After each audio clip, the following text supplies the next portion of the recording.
In my younger and more vulnerable years, my father gave me some advice that I've been turning over in my mind ever since. Whenever you feel like criticizing anyone, he told me, just remember that all the people in this world haven't had the advantages that you've had. He didn't say any more, but we've always been unusually communicative in a reserved way, and I understood that he meant a great deal more than that. In consequence, I'm inclined to reserve all judgments, a habit that has opened up many curious natures to me and also made me the victim of not a few veteran bores. The abnormal mind is quick to detect and attach itself to this quality when it appears in a normal person, and so it came about that in college I was unjustly accused of being a politician, because I was privy to the secret griefs of wild, unknown men. Most of the confidences were unsought.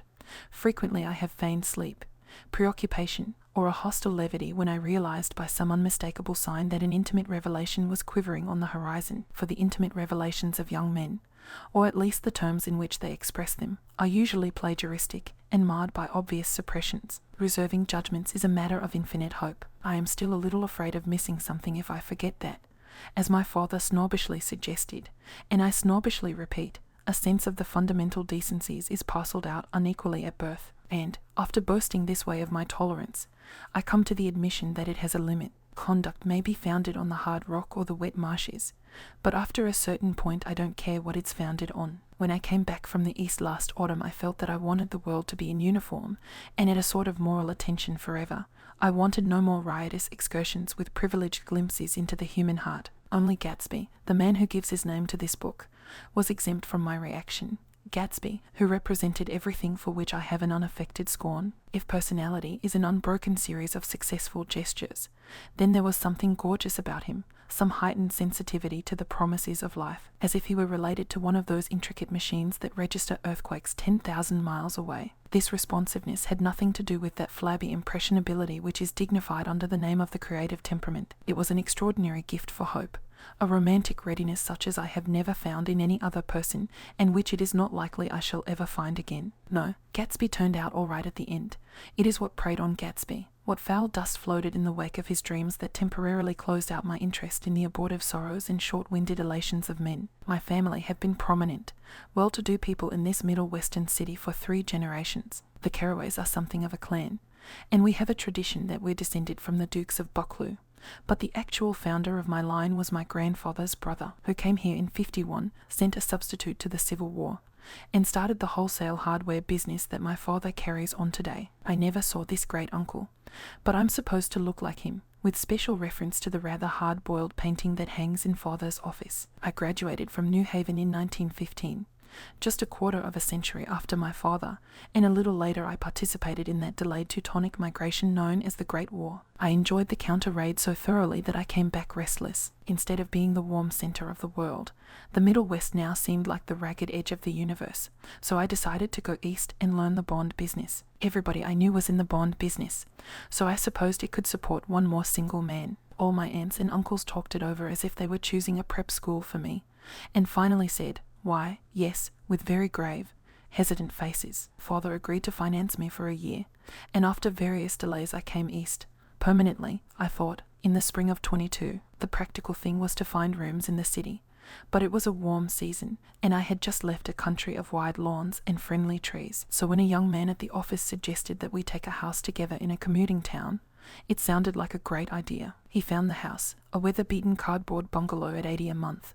But at the last minute the firm ordered him to Washington, and I went out to the country alone. I had a dog, at least I had him for a few days until he ran away, and an old Dodge and a Finnish woman, who made my bed and cooked breakfast and muttered Finnish wisdom to herself over the electric stove. It was lonely for a day or so until one morning some man, more recently arrived than I, stopped me on the road. "How do you get to West Egg Village?" he asked helplessly. I told him, and as I walked on I was lonely no longer. I was a guide, a pathfinder, an original settler. He had casually conferred on me the freedom of the neighbourhood, and so with the sunshine and the great bursts of leaves growing on the trees, just as things grow in fast movies, I had that familiar conviction that life was beginning over again with the summer. There was so much to read, for one thing, and so much fine health to be pulled down out of the young breath-giving air. I bought a dozen volumes on banking and credit and investment securities, and they stood on my shelf in red and gold like new money from the mint, promising to unfold the shining secrets that only Midas and Morgan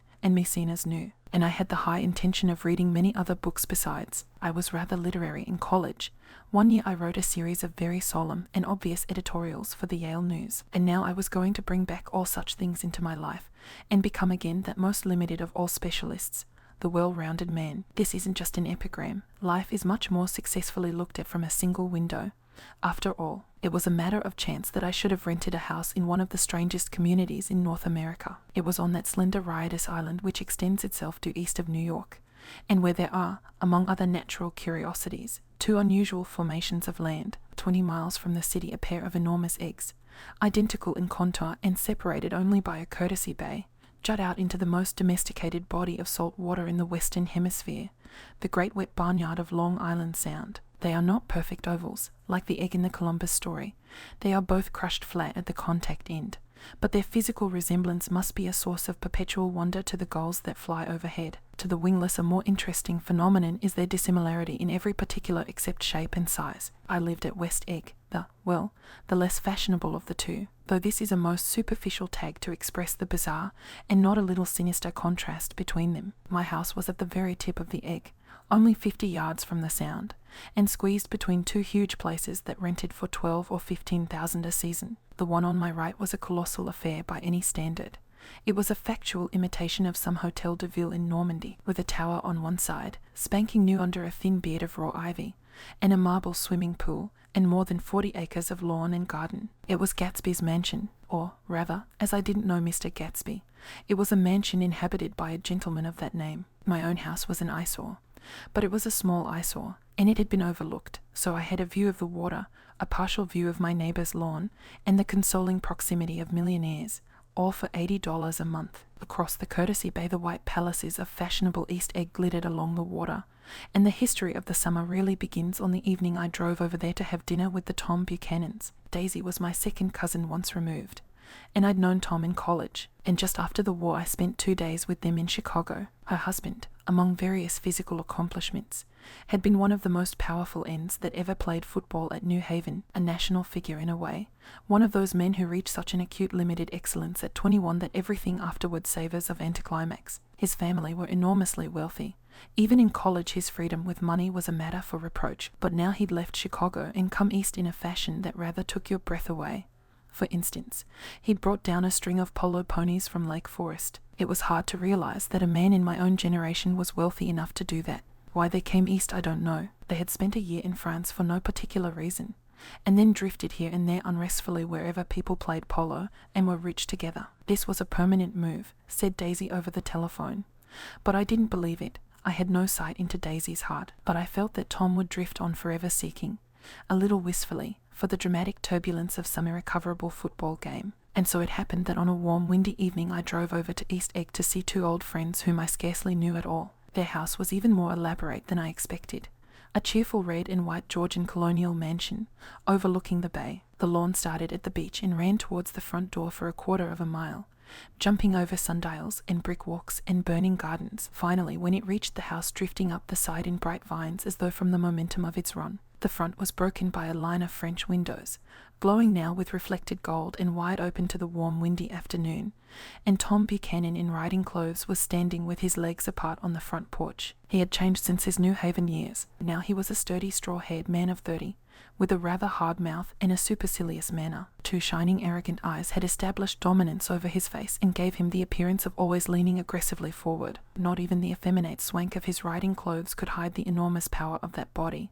He seemed to fill those glistening boots until he strained the top lacing, and you could see a great pack of muscle shifting when his shoulder moved under his thin coat. It was a body capable of enormous leverage, a cruel body. His speaking voice, a gruff husky tenor, added to the impression of fractiousness he conveyed. There was a touch of paternal contempt in it, even toward people he liked, and there were men at New Haven who had hated his guts. Now, don't think my opinion on these matters is final, he seemed to say, just because I'm stronger and more of a man than you are. We were in the same senior society, and while we were never intimate, I always had the impression that he approved of me and wanted me to like him with some harsh, defiant wistfulness of his own. We talked for a few minutes on the sunny porch. "I've got a nice place here," he said, his eyes flashing about restlessly, turning me around by one arm. He moved a broad flat hand along the front vista, including in its sweep a sunken Italian garden, a half-acre of deep, pungent roses, and a snub-nosed motorboat that bumped the tide offshore. It belonged to Domain, the oil man. He turned me around again, politely and abruptly. "We'll go inside." We walked through a high hallway into a bright rosy-coloured space, fragilely bound into the house by French windows at either end. The windows were ajar and gleaming white against the fresh grass outside that seemed to grow a little way into the house. A breeze blew through the room, blue curtains in at one end and out the other like pale flags, twisting them up toward the frosted wedding cake of the ceiling, and then rippled over the wine-coloured rug, making a shadow on it as wind does on the sea. The only completely stationary object in the room was an enormous couch on which two young women were buoyed up as though upon an anchored balloon. They were both in white, and their dresses were rippling and fluttering as if they had just been blown back in after a short flight around the house. I must have stood for a few moments listening to the whip and snap of the curtains and the groan of a picture on the wall. Then there was a boom as Tom Buchanan shut the rear windows and the court wind died out about the room, and the curtains and the rugs and the two young women ballooned slowly to the floor. The younger of the two was a stranger to me. She was extended full length at her end of the divan, completely motionless, and with her chin raised a little, as if she were balancing something on it which was quite likely to fall. If she saw me out of the corner of her eyes, she gave no hint of it. Indeed, I was almost surprised into murmuring an apology for having disturbed her by coming in. The other girl, Daisy, made an attempt to rise. She leaned slightly forward with a conscientious expression. Then she laughed, an absurd, charming little laugh, and I laughed too and came forward into the room. "I'm paralyzed with happiness." She laughed again, as if she said something very witty, and held my hand for a moment, looking up into my face, promising that there was no one in the world she so much wanted to see. That was a way she had. She hinted in a murmur that the surname of the balancing girl was Baker. I've heard it said that Daisy's murmur was only to make people lean toward her, an irrelevant criticism that made it no less charming. At any rate, Miss Baker's lips fluttered. She nodded at me almost imperceptibly, and then quickly tipped her head back again. The object she was balancing had obviously tottered a little and given her something of a fright. Again a sort of apology arose to my lips. Almost any exhibition of complete self-sufficiency draws a stunned tribute from me. I looked back at my cousin, who began to ask me questions in her low, thrilling voice. It was the kind of voice that the ear follows up and down, as if each speech is an arrangement of notes that will never be played again. Her face was sad and lovely with bright things in it, bright eyes and a bright passionate mouth. But there was an excitement in her voice that men who had cared for her found difficult to forget, a singing compulsion, a whispered listen, a promise that she had done gay, exciting things just a while since, and that there were gay, exciting things hovering in the next hour. I told her how I had stopped off in Chicago for a day on my way east, and how a dozen people had sent their love through me. "Do they miss me?" she cried ecstatically. "The whole town is desolate. All the cars have the left rear wheel painted black as a mourning wreath, and there's a persistent wail all night along the North Shore. How gorgeous. Let's go back, Tom, tomorrow." Then she added irrelevantly, "You ought to see the baby." "I'd like to. She's asleep. She's 3 years old. Haven't you ever seen her?" "Never." "Well, you ought to see her. She's—" Tom Buchanan, who had been hovering restlessly about the room, stopped and rested his hand on my shoulder. "What you doing, Nick?" "I'm a bond man." "Who with?" I told him. "Never heard of them," he remarked decisively. This annoyed me. "You will," I answered shortly. "You will if you stay in the East." "Oh, I'll stay in the East. Don't you worry," he said, glancing at Daisy and then back at me, as if he were alert for something more. "I'd be a goddamn fool to live anywhere else." At this point Miss Baker said, "Absolutely," with such suddenness that I started. It was the first word she had uttered since I came into the room. Evidently it surprised her as much as it did me, for she yawned and with a series of rapid, deft movements stood up into the room. "I'm stiff," she complained. "I've been lying on that sofa for as long as I can remember." "Don't look at me," Daisy retorted. "I've been trying to get you to New York all afternoon." "No, thanks," said Miss Baker to the 4 cocktails just in from the pantry. "I'm absolutely in training." Her host looked at her incredulously. "You are." He took down his drink as if it were a drop in the bottom of a glass. "How you ever get anything done is beyond me." I looked at Miss Baker, wondering what it was she got done. I enjoyed looking at her. She was a slender, small-breasted girl with an erect carriage, which she accentuated by throwing her body backward at the shoulders like a young cadet. Her grey sun-strained eyes looked back at me with polite reciprocal curiosity out of a wan, charming, discontented face. It occurred to me now that I had seen her, or a picture of her, somewhere before. You live in West Egg, she remarked contemptuously. I know somebody there. I don't know a single. You must know Gatsby. Gatsby, demanded Daisy. What Gatsby? Before I could reply that he was my neighbor, dinner was announced.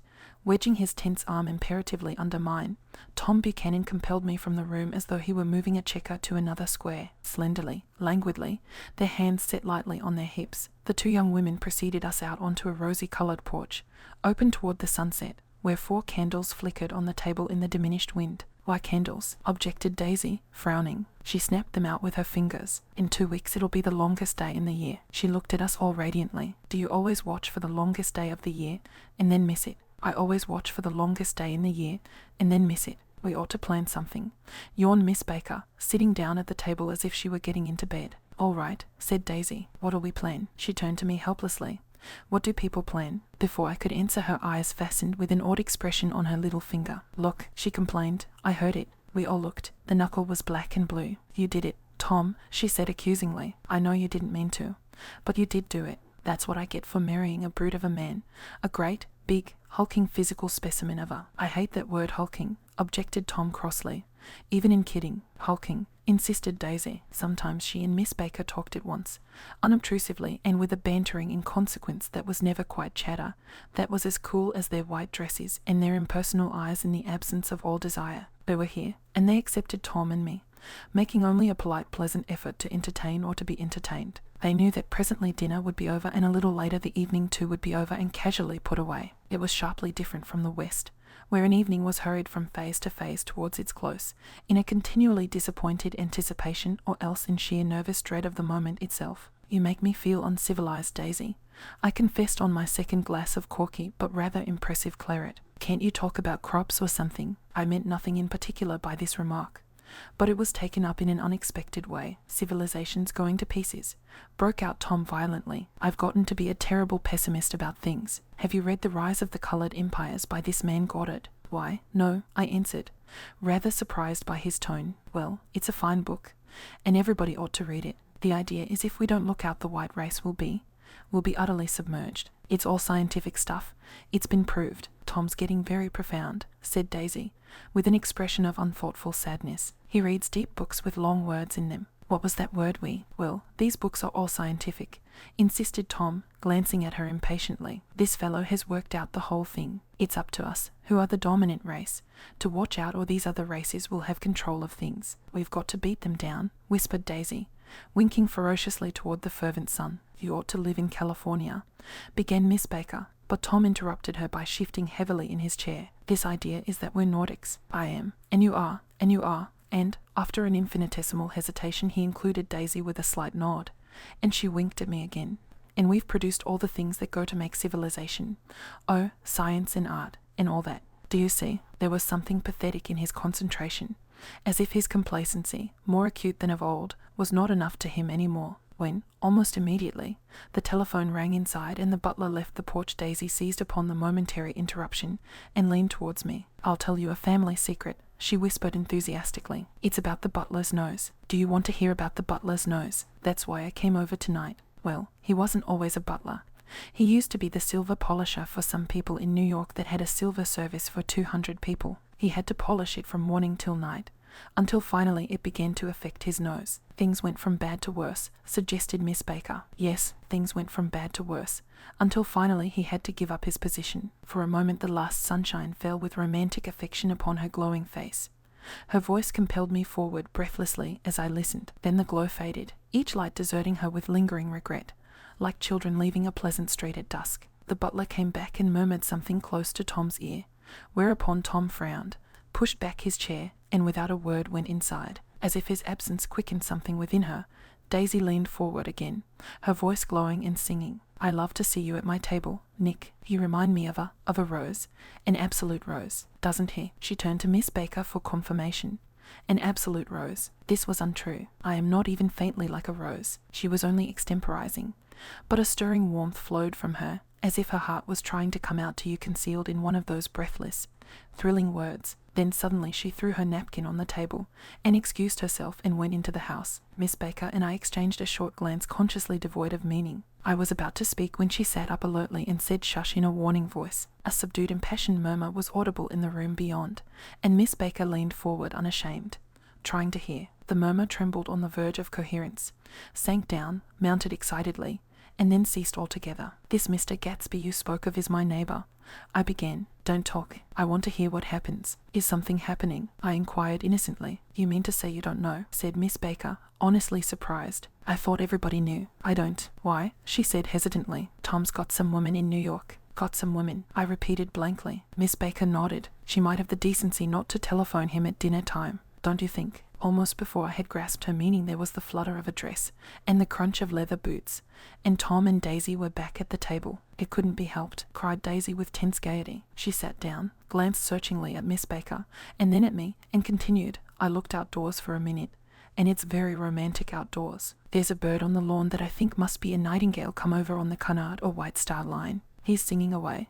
Her voice sang. "It's romantic, isn't it, Tom? Very romantic," he said, and then miserably to me, "If it's light enough after dinner, I want to take you down to the stables." The telephone rang inside, startlingly, and as Daisy shook her head decisively at Tom, the subject of the stables, in fact all subjects, vanished into air. Among the broken fragments of the last 5 minutes at table I remember the candles being lit again, pointlessly, and I was conscious of wanting to look squarely at everyone, and yet to avoid all eyes. I couldn't guess what Daisy and Tom were thinking, but I doubt if even Miss Baker, who seemed to have mastered a certain hardy skepticism, was able utterly to put this fifth guest's shrill metallic urgency out of mind. To a certain temperament the situation might have seemed intriguing. My own instinct was to telephone immediately for the police. The horses, needless to say, were not mentioned again. Tom and Miss Baker, with several feet of twilight between them, strolled back into the library, as if to a vigil beside a perfectly tangible body, while, trying to look pleasantly interested, and a little deaf, I followed Daisy around a chain of connecting verandas to the porch in front. In its deep gloom we sat down side by side on a wicker settee. Daisy took her face in her hands as if feeling its lovely shape, and her eyes moved gradually out into the velvet dusk. I saw that turbulent emotions possessed her, so I asked what I thought would be some sedative questions about her little girl. "We don't know each other very well, Nick," she said suddenly, "even if we are cousins. You didn't come to my wedding. I wasn't back from the war." "That's true." She hesitated. "Well, I've had a very bad time, Nick, and I'm pretty cynical about everything." Evidently she had reason to be. I waited, but she didn't say any more, and after a moment I returned rather feebly to the subject of her daughter. "I suppose she talks, and eats, and everything." "Oh, yes." She looked at me absently. "Listen, Nick, let me tell you what I said when she was born. Would you like to hear?" "Very much. It'll show you how I've gotten to feel about things. Well, she was less than an hour old and Tom was God knows where. I woke up out of the ether with an utterly abandoned feeling, and asked the nurse right away if it was a boy or a girl. She told me it was a girl, and so I turned my head away and wept. "All right," I said, "I'm glad it's a girl, and I hope she'll be a fool. That's the best thing a girl can be in this world, a beautiful little fool. You see, I think everything's terrible anyhow," she went on in a convinced way. "Everybody thinks so, the most advanced people. And I know. I've been everywhere and seen everything and done everything." Her eyes flashed around her in a defiant way, rather like Tom's, and she laughed with thrilling scorn. "Sophisticated. God, I'm sophisticated." The instant her voice broke off, ceasing to compel my attention, my belief, I felt the basic insincerity of what she had said. It made me uneasy, as though the whole evening had been a trick of some sort to exact a contributory emotion from me. I waited, and sure enough, in a moment she looked at me with an absolute smirk on her lovely face, as if she had asserted her membership in a rather distinguished secret society to which she and Tom belonged. Inside, the crimson room bloomed with light. Tom and Miss Baker sat at either end of the long couch, and she read aloud to him from the Saturday Evening Post, the words, murmurous and uninflected, running together in a soothing tune. The lamplight, bright on his boots and dull on the autumn leaf yellow of her hair, glinted along the paper as she turned a page with a flutter of slender muscles in her arms. When we came in she held us silent for a moment with a lifted hand. "To be continued," she said, tossing the magazine on the table. "In our very next issue." Her body asserted itself with a restless movement of her knee, and she stood up. 10 o'clock, she remarked, apparently finding the time on the ceiling. "Time for this good girl to go to bed. Jordan's going to play in the tournament tomorrow," explained Daisy, "over at Westchester." "Oh, you're Jordan Baker." I knew now why her face was familiar. Its pleasing contemptuous expression had looked out at me from many rotogravure pictures of the sporting life at Asheville and Hot Springs and Palm Beach. I had heard some story of her too, a critical, unpleasant story, but what it was I had forgotten long ago. "Good night," she said softly. "Wake me at 8, won't you? If you'll get up." "I will. Good night, Mr. Carraway. See you anon." "Of course you will," confirmed Daisy. "In fact, I think I'll arrange a marriage. Come over often, Nick, and I'll sort of, fling you together. You know, lock you up accidentally in linen closets and push you out to sea in a boat, and all that sort of thing." "Good night," called Miss Baker from the stairs. "I haven't heard a word." "She's a nice girl," said Tom after a moment. "They oughtn't to let her run around the country this way." "Who oughtn't to?" inquired Daisy coldly. "Her family. Her family is one aunt about 1,000 years old. Besides, Nick's going to look after her, aren't you, Nick? She's going to spend lots of weekends out here this summer. I think the home influence will be very good for her." Daisy and Tom looked at each other for a moment in silence. "Is she from New York?" I asked quickly. "From Louisville. Our white girlhood was passed together there. Our beautiful white." "Did you give Nick a little heart-to-heart talk on the veranda?" demanded Tom suddenly. "Did I?" She looked at me. "I can't seem to remember.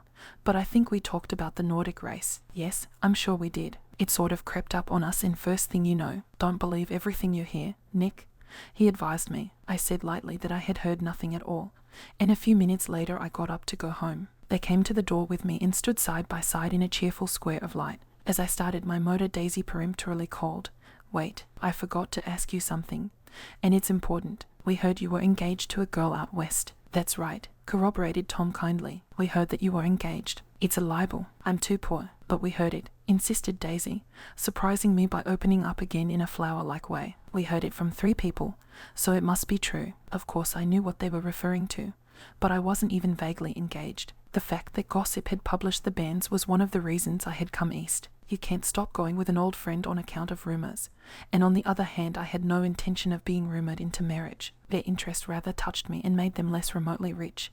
Nevertheless, I was confused and a little disgusted as I drove away. It seemed to me that the thing for Daisy to do was to rush out of the house, child in arms, but apparently there were no such intentions in her head. As for Tom, the fact that he had some woman in New York was really less surprising than that he had been depressed by a book. Something was making him nibble at the edge of stale ideas, as if his sturdy physical egotism no longer nourished his peremptory heart. Already it was deep summer on roadhouse roofs and in front of wayside garages, where new red petrol pumps sat out in pools of light, and when I reached my estate at West Egg I ran the car under its shed and sat for a while on an abandoned grass roller in the yard. The wind had blown off, leaving a loud, bright night, with wings beating in the trees and a persistent organ sound as the full bellows of the earth blew the frogs full of life. The silhouette of a moving cat wavered across the moonlight, and, turning my head to watch it, I saw that I was not alone. 50 feet away a figure had emerged from the shadow of my neighbour's mansion, and was standing with his hands in his pockets regarding the silver pepper of the stars. Something in his leisurely movements and the secure position of his feet upon the lawn suggested that it was Mr. Gatsby himself, come out to determine what share was his of our local heavens. I decided to call to him. Miss Baker had mentioned him at dinner, and that would do for an introduction, but I didn't call to him, for he gave a sudden intimation that he was content to be alone. He stretched out his arms toward the dark water in a curious way, and, far as I was from him, I could have sworn he was trembling. Involuntarily I glanced seaward, and distinguished nothing except a single green light, minute and far away, that might have been the end of a dock. When I looked once more for Gatsby he had vanished, and I was alone again in the unquiet darkness.